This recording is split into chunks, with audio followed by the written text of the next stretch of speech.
नमस्कार, स्वागत है आपका खबर उत्तराखंड में और मैं हूं आपके साथ अविन्या रावत। रुख करेंगे खबरों का, लेकिन उससे पहले हेडलाइंस। उत्तराखंड में नई आबकारी नीति को मंजूरी के बाद शराब की ओवर रेटिंग पर लाइसेंस होगा कैंसिल। धार्मिक क्षेत्र के आसपास की दुकानें होगी बंद। 7 मार्च से राजभवन में दिखेगा रंग बिरंगे फूलों का संसार। राज्यपाल और सीएम करेंगे उद्घाटन। विशेष पोस्टल कवर के लिए जटामासी का हुआ चयन। सीएम धामी की अध्यक्षता में कैबिनेट की बैठक हुई। अब छात्रों को राज्य आंदोलन का पढ़ाया जाएगा इतिहास। चमोली में भारत चीन सीमा को जोड़ने वाले नीति मलारी नेशनल हाईवे पर हुआ भारी भूस्खलन। चट्टान का बड़ा हिस्सा टूटकर हाईवे पर गिरा। नैनीताल आने वाले पर्यटकों की जेब पर पड़ेगा भार। शहर के अंदर वाहन लाने पर देना होगा टैक्स। उत्तराखंड के कई जिलों में बारिश के आसार। चमोली में एवलांच का अलर्ट। बद्रीनाथ हाईवे बंद। आप देख रहे हैं के न्यूज, खबरों का सारथी।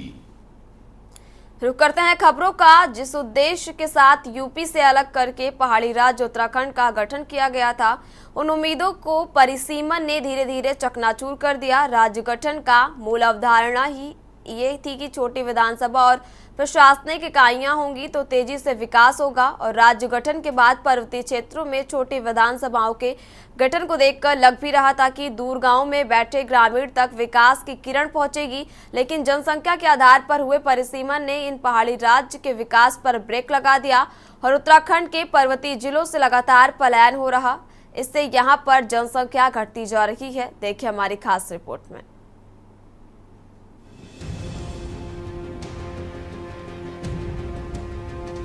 आपको बता दें, पहाड़ी हिस्सों में लगातार हो रहे पलायन में जनसंख्या का घनत्व कम हो रहा है, जिसके चलते पहाड़ में विधानसभा की सीटें कम हो रही हैं। सीटें कम होने से विधानसभा में पहाड़ के मुद्दों की पैरवी कम हो जाएगी। राज्य में 1 लाख की आबादी पर विधानसभा सीटों का निर्धारण किया गया है। 9 पर्वतीय जिलों को 4353 वर्ग किलोमीटर क्षेत्रफल में 40 विधानसभा सीटों व 4 मैदानी जिलों के 12,214 वर्ग किलोमीटर क्षेत्रफल में 30 सीटें हैं। जब 2002 में परिसीमन हुआ तो आबादी घटने की वजह से पहाड़ के 9 जिलों की विधानसभा सीटें 40 से घटकर 34, जबकि मैदान की 30 से बढ़कर 36 हो गई। वहीं 2011 की मतगणना में राज्य के पौड़ी, गढ़वाल व अल्मोड़ा जिले में बड़ी संख्या में पलायन होने की तस्वीरें उजागर हो चुकी हैं। पलायन आयोग भी पहाड़ से हो रहे पलायन को लेकर चिंताजनक तस्वीर पेश करती रिपोर्ट जारी कर चुका है। ऐसे में अब ये मुद्दा फिर गर्माता नजर आ रहा है।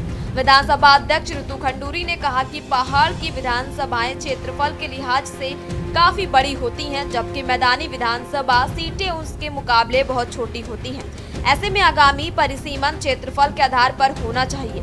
वहीं मुख्य विपक्षी पार्टी कांग्रेस का भी कहना है कि परिसीमन क्षेत्रफल के हिसाब से होना चाहिए। सरकार को सर्वदलीय बैठक बुलाकर इसका हल निकलवाना चाहिए। तो मेरा मानना ये है कि हम सभी को मिलकर इस बार ये सोचना चाहिए कि किस तरह से हम परिसीमन को क्षेत्रफल, पॉपुलेशन से ना करके क्षेत्रफल पर करें। एक और समस्या, मैं अभी लौट रही थी जब भराड़ी सैन से, जखोली गांव में आपने सुना होगा एक बहन को बाघ ने मारा है और वो खेत में ही हुआ है। तो मैं वन मंत्री जी से भी मिलूंगी और हमें प्रयास करना चाहिए। आप लोगों ने देखा भी होगा, माननीय विधायक हमारे लैंसीडाउन के रावत साहब, उन्होंने इस पर एक चर्चा भी करी थी और बहुत अच्छी चर्चा हुई थी। वो किन्हीं कारणों से और कारणों की वजह से बहुत आ नहीं पाई, लेकिन बहुत बढ़िया चर्चा हुई है। और मैं निवेदन भी करना चाहूँगी वन मंत्री से, पहाड़ को देखते हुए कुछ पॉलिसी में चेंजेस हमारे होने चाहिए। जो हमारा वन का एक्ट है, वैसे वो कह रहे हैं कि भारत सरकार में उन्होंने भेजा हुआ है कुछ बदलाव के लिए, कुछ चेंजेस के लिए, लेकिन इसको करना होगा क्योंकि अब खेत में भी अगर बहन नहीं जा पा रही है और वहाँ पर भी उसको खतरा है, तो ये हमारे लिए एक साइन है कि अब हमें जल्दी से जल्दी कुछ सोचना होगा, कुछ देखना होगा। विधानसभा लोकसभा में जो परिसीमन की बात है, उसमें विधानसभा अध्यक्ष ऋतु खंडूरी जी का जो बयान आया है, उन्होंने कहा कि ये क्षेत्रफल के आधार पर होना चाहिए।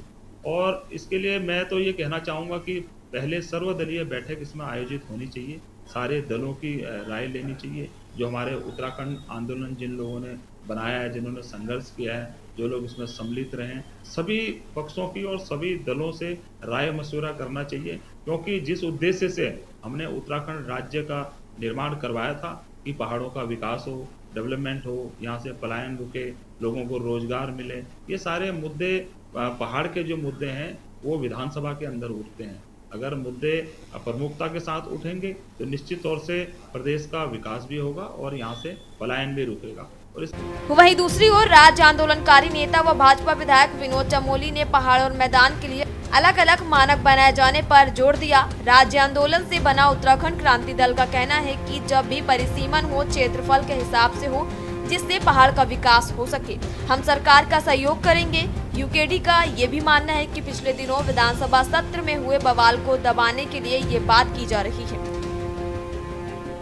देखिए, मेरा ये मानना है कि जैसे जम्मू कश्मीर में है, अन्य पर्वतीय क्षेत्रों में है, नॉर्थ इंडिया में, तो हमारे मानक पहाड़ों के लिए अलग होने चाहिए। जनसंख्या भी आधारित हो तो भौगोलिक स्थिति भी आधारित हो, तो इसके लिए हमको आगे बढ़ना चाहिए। और हमारा प्रयास होगा कि विधानसभा के माध्यम से एक संकल्प केंद्र को जाए कि उत्तराखंड को भी अन्य जो नॉर्थ स्टेट्स हैं उनके तरह ही जनसंख्या के मानकों में छूट मिले और भौगोलिक स्थिति को उसमें इंक्लूड किया जाए, उसमें सम्मिलित किया जाए, ताकि पहाड़ों की विधानसभाएं कम ना हो और शहर में बढ़ती हो तो बढ़े, उसमें कोई किसी का आपत्ति नहीं है, लेकिन पहाड़ की विधानसभाओं को कम होने से बचाने का हमको प्रयास करना चाहिए।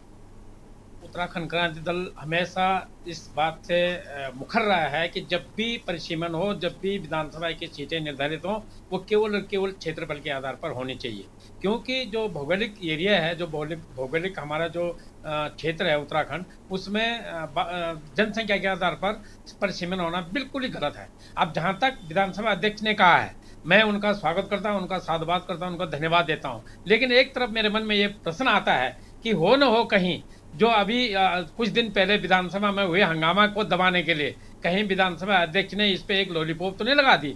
अगर उन्होंने सत्य में ये किया यार, इस पर वो कार्रवाई करेंगे तो हम उनका हमेशा स्वागत करेंगे और इस निर्णय का उत्तराखंड क्रांति दल पूरा उनको ये सहयोग करेगा। परिसीमन हमेशा क्षेत्रफल के आधार पर ही होना चाहिए। अब तक केंद्रीय राजनीतिक दलों का विजन मैदान की भौगोलिक परिस्थितियों के अनुसार होता है, वहीं जो क्षेत्रीय दल होता है उसके पास स्थानीय मुद्दों की अच्छी परख रहती है, लेकिन हिमालयी राज्य उत्तराखंड की अवधारणा कहीं न कहीं अब मैदानी इलाकों में सिमट रही है। अब देखना होगा लंबे समय से क्षेत्रफल के हिसाब से परिसीमन की मांग धरातल पर आ पाती है। सरकार पहाड़ से पलायन रोकने में कितनी सफल होती है, आने वाला समय बताएगा। Uttarakhand desk report.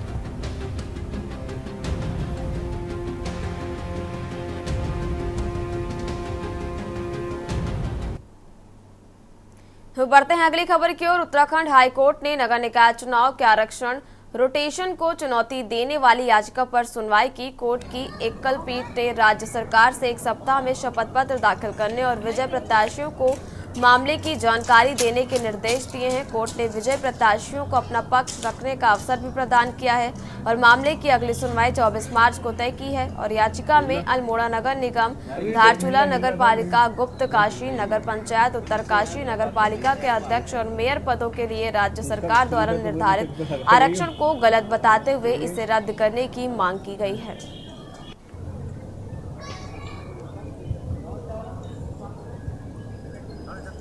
आज माननीय न्यायालय के समक्ष नगर पालिकाओं में जो आरक्षण लागू किया गया था उनको चुनौती देने वाली जो याचिकाएं थी वो आज सुनवाई के लिए कोर्ट नंबर 4 के सम्मुख प्रस्तुत हुई, जिसमें उत्तराखंड सरकार ने माननीय न्यायालय से निवेदन किया कि उन्हें एक टाइम और दिया जाए काउंटर एफिडेविट फाइल करने का। तो माननीय न्यायालय ने उनके आग्रह को स्वीकार करते हुए 1 हफ्ते का उन्हें समय दिया है।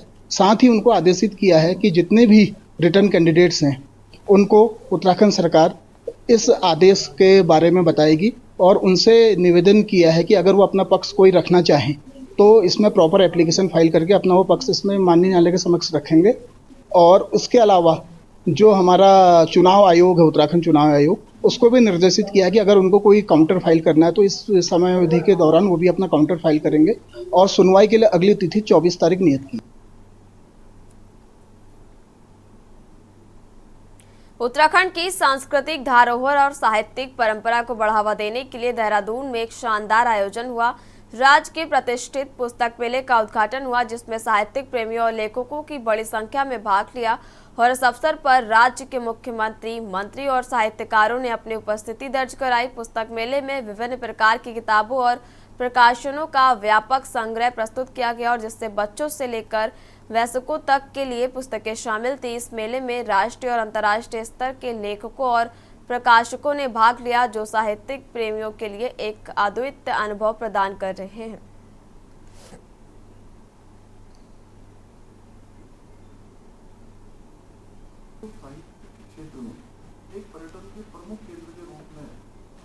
विकसित करने के लिए भी, इसको विस्तार देने के लिए भी लगातार प्रयास कर रही है। इसी दिशा में उत्तराखंड भाषा संस्थान द्वारा 2 साहित्य ग्रामों की स्थापना की जा रही है। वहीं साहित्यकारों के लिए आवास सुविधा, आधुनिक पुस्तकालय, संगोष्ठी कक्ष और अध्ययन स्थल जैसी सुविधाएं, जिसके बारे में चिंता हमारे आदरणीय मंत्री जी ने करी है। ये पहल न केवल साहित्य साधकों को सृजन के लिए अनुकूल एक वातावरण प्रदान करेगी, वातावरण निर्मित करेगी, बल्कि उत्तराखंड की जो हमारी साहित्यिक विरासत है उसको और अधिक समृद्ध बनाने में भी बहुत महत्वपूर्ण भूमिका निभाएगी। हमारी सरकार भी साहित्य और संस्कृति के संरक्षण और प्रोत्साहन के लिए लगातार प्रयास कर रही है। अभी सुबोध उनियाल जी ने बहुत कम शब्दों में लेकिन बहुत स्पष्ट रूप से हमारी सरकार के द्वारा किए जाने वाले कामों को आप सबके समक्ष रखा है। हम एक और जहां उत्तराखंड साहित्य गौरव सम्मान, साहित्य भूषण और लाइफ टाइम अचीवमेंट पुरस्कारों के माध्यम से उत्कृष्ट साहित्यकारों को सम्मानित कर रहे हैं, वहीं हिंदी सहित विभिन्न स्थानीय भाषाओं में ग्रंथ प्रकाशन हेतु साहित्यकारों को अनुदान भी प्रदान कर रहे हैं। हमने वर्ष 2022 में 9 साहित्यकारों को उत्तराखंड साहित्य गौरव सम्मान से सम्मानित किया। वहीं वर्ष 2023 में 10 उत्कृष्ट साहित्यकारों को 1 लाख रुपए की सम्मान राशि प्रदान की। इसी साहित्य यात्रा को और अधिक विस्तार देते हुए हमने वर्ष 2024 में उत्तराखंड साहित्य भूषण सहित 21 नए साहित्यिक पुरस्कारों की घोषणा की। यही नहीं, जहां वर्ष 2023-24 में हमने 17 साहित्यकारों को पुस्तक प्रकाशन हेतु भी अनुदान प्रदान किया था, वहीं इस वर्ष हमने इसे बढ़ाते हुए 45 लेखकों को आर्थिक सहायता देने का निर्णय किया। भूमि हमेशा से ये रचनात्मकता की भूमि रही है, योग की भूमि रही है, ज्ञान की भूमि रही है और संस्कृति का एक अद्भुत केंद्र रही है, जहां विचारों की ज्योति ने हर युग में समाज को प्रेरित करने का काम किया है, समाज को दिशा देने का काम किया है। इसी भूमि पर हमारे ऋषि मुनियों ने कठोर तपस्या कर अनेक महान ग्रंथों की रचना की है। हमारे प्रदेश में स्थित पहाड़ों की विशालता, गंगा की पवित्रता और 71% भूभाग हमारा वनों से आच्छादित, हिम चोटियों से आच्छादित, अद्वितीय प्राकृतिक सौंदर्य से अनगिनत लेखकों, कवियों और विचारकों को प्रेरणा प्रदान करने का काम इस भूमि ने किया है। तहसील कार्यालय लालकुआं में शौचालय में पानी नहीं आता, जबकि यहां बड़े पैमाने पर गंदगी का अंबार लगा हुआ है। वहीं फायर सीजन नजदीक आ रहा है, मगर यहां रखे अग्निशमन उपकरण वर्षों पहले एक्सपायर हो चुके हैं, जो किसी भी विषम परिस्थिति में काम नहीं कर सकेंगे। ऐसे में पूरे मामले पर जब उप जिला अधिकारी तुषार सैनी से बात की तो उन्होंने बताया कि इस प्रांगण के जानकारी उन्हें मीडिया के माध्यम से मिली और वे तत्काल स्थिति को सुधारने का काम करेंगे।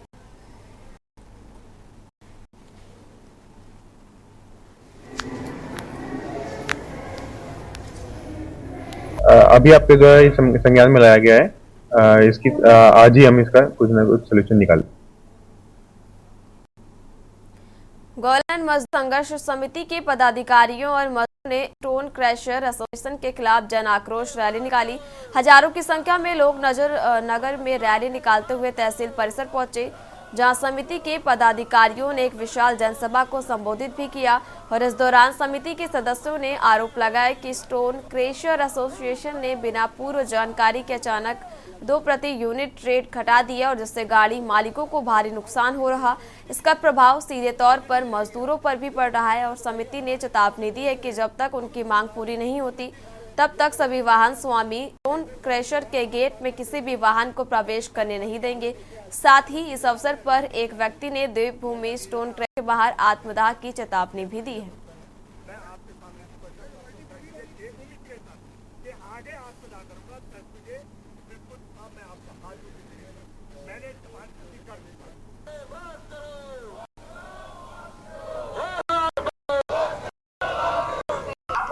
मजदूर वर्ग पीड़ित परेशान शोषित लगे और रोजी संकट इनके पास खड़ा। ये शौक से सड़कों पर नहीं उतरे हैं और जो राजशाही कर रहे हैं, मैं राजशाही ही कह सकता हूँ क्योंकि लोकतंत्रवादी तो है नहीं, हिटलर शाही चल रही है और पूंजीपतियों के दबाव में ये बर्दाश्त योग्य नहीं है। देवभूमि और मैं राज्य आंदोलन के रूप में गोला खनन समिति स्पष्ट किया है कि जिस तरह से हम लड़ाई लड़ते हैं इस लड़ाई को भी मुखर होकर लड़ेंगे।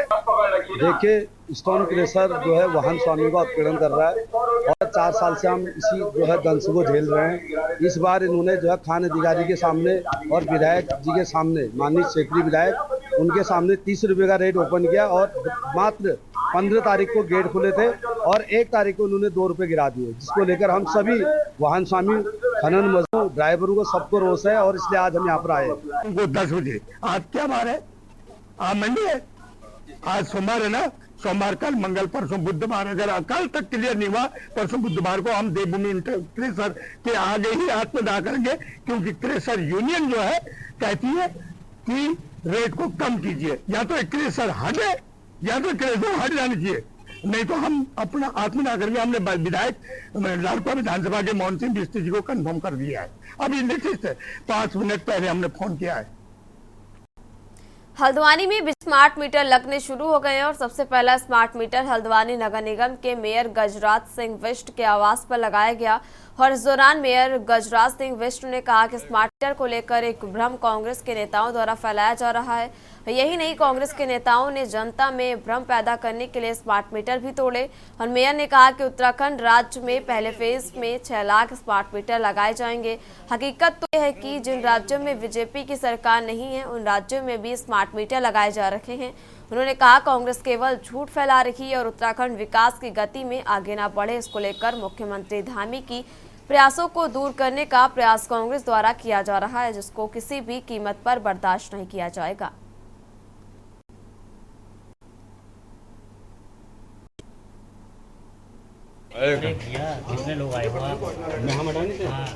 मैं केवल इतना कहना चाहता हूँ कि मोदी तो मैं उत्तराखंड प्रदेश लगातार प्रगति की राह पर चल रहा है और मैं जितना इस स्मार्ट मीटर को आज समझाऊँ, मैंने अभी उसके जो लोग आए हुए उनसे मैंने जब बातचीत की, जो एक्सपर्ट आए हुए हैं उनसे बात की, उनका केवल इतना कहना है जो मुझे लगा, ये स्मार्ट मीटर केवल जो पुराना मीटर है उसका अपग्रेड है, यानी जो पुराने मीटर लगे थे उसका केवल अपग्रेड है और ये केवल भ्रम फैलाने का प्रयास कांग्रेस इस प्रदेश के अंदर कर रही है। जिस प्रकार से उन्होंने मीटरों को तोड़ा है, कहीं पर मारपीट की है, जो लोग लगा रहे हैं, मैं समझता हूँ कि कांग्रेस का कोई मुद्दा अब रहा नहीं है और केवल एक भ्रम फैलाने का प्रयास यहाँ पर किया जा रहा है। और इतना बड़ा झूठ कांग्रेस के प्रदेश के अध्यक्ष, कांग्रेस के विधायक बोल रहे हैं कि प्रीपेड मीटर है, जबकि मैंने जब उनसे समझा इस बात को, पूरा मीटर को भी मैंने देखा, समझा, बातचीत की एक्सपर्ट से, तो उनका केवल इतना कहना था कि जो पुराना मीटर है, जिस प्रकार उसमें जिस प्रकार से वो मीटर चल रहे थे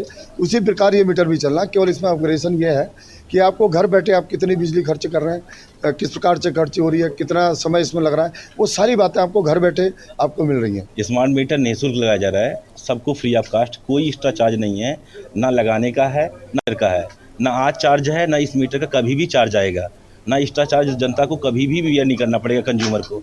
एक ये रहा, लोग मिसलीड कर रहे हैं, अलग अलग मैसेज आते हैं, मैं भी देख रहा हूँ मैसेज में कि ये अकेले उत्तराखंड में नहीं चल रहा है, ये भारत सरकार में चल रहा है, पूरे भारत में। इवन वेस्ट बंगाल इसमें टॉप परफॉर्मर है, हिमाचल प्रदेश में चल रहा है, आपका उत्तराखंड भी चल रहा है, उत्तराखंड सेकंड फेज में आया है।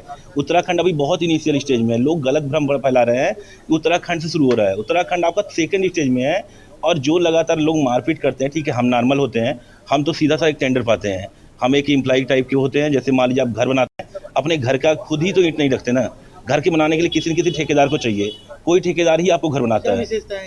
मैं बता इसमें क्या है कि आपका पोस्ट पेड मोड है, जैसे बिल आ रहा था वैसे आ रहा था। इसमें एक ऐप दिया जा रहा था आपको मोबाइल में, ऐप आप हर घंटे का कंजप्शन देख सकते हैं कि हमारे घर में किस घंटे कितने यूनिट चल रही है। तो यूनिट गलत होने का मीटर रीडर आता है, कुछ भी एक पॉइंट गलत करने से आपका बिल बढ़ जाता है, या मीटर रीडर पे भरोसा करते हैं कि मीटर रीडर आया, फिर आप जेईएसडीओ साहब के पास सबके पास जाते हैं कि हमारी रीडिंग गलत आई। इसमें रीडिंग गलत हो ही नहीं सकती, इसमें आपको खुद ही देखना होता है, आपके पास आता है वही डेटा यूपीसीएल के पास जाता है।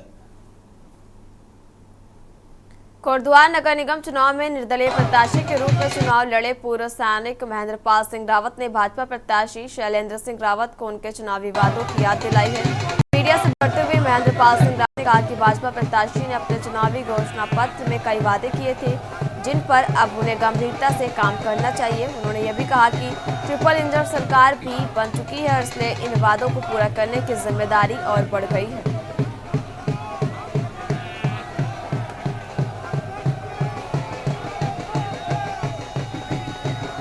मैं चाहता हूं कि जिस प्रकार के वादे और उन्होंने अपने मैनिफेस्टो इस उत्तराखंड और बेसिकली कोटद्वार की जनता के बीच रखा था, उसको निभाने का काम करेंगे।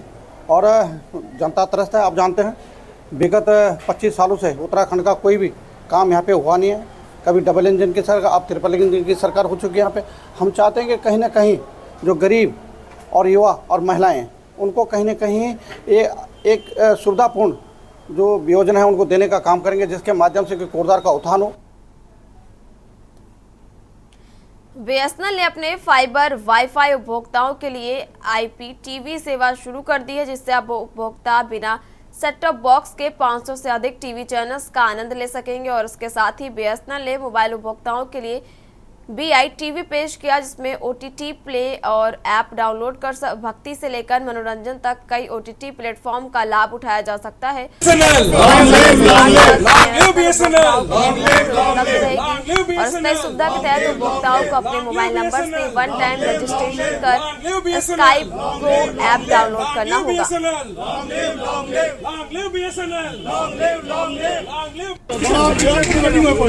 BSNL द्वारा अपनी 5G सर्विसेज, 4G सर्विसेज सब कुछ बेहतरीन अपनी ऊंचाइयों को छू रही है। साथ ही हम लोग जो है आज अपने फाइबर टीवी के स्टार्ट कर रहे हैं, टीवी लॉन्च करने जा रहे हैं फाइबर के ऊपर सर्विसेज, और बहुत ही इकोनॉमिक सर्विस है। आम आदमी को, जनसाधारण सुविधाओं को ध्यान में रखते हुए बहुत ही न्यूनतम रेट्स पे सेवाएं प्रदान की जा रही हैं। पूरे शहर में हमारा सारे टावर्स अपग्रेड हो चुके हैं और काफ़ी अच्छे तरीके से काम चल रहा है। आज क्या क्या करने जा रहे हैं? अभी देखिए, जो हमारा ये मार्केटिंग कैंपेन है, इसमें दो चीज़ें हैं। एक तो हम 4G सर्विसेज के बारे में लोगों को बता रहे हैं, दूसरा हमारे फाइबर के कनेक्शन है। जैसे कि आपने सुना होगा कि रिलायंस वाले या एयरटेल वाले अपने फाइबर के कनेक्शन देते हैं, तो हमारे ये जो भी शिवालिक नगर एरिया है, रेजिडेंशियल एरिया है, यहाँ लोगों को पता ही नहीं है कि हम लोगों के भी फाइबर कनेक्शन है। और अगर हम कंपेरिजन करेंगे तो उनसे हम बहुत सस्ती कीमत पे। और उत्तराखंड की खबरों में फिलहाल इतना ही। आप देखते रहिए के न्यूज़ इंडिया। नमस्कार।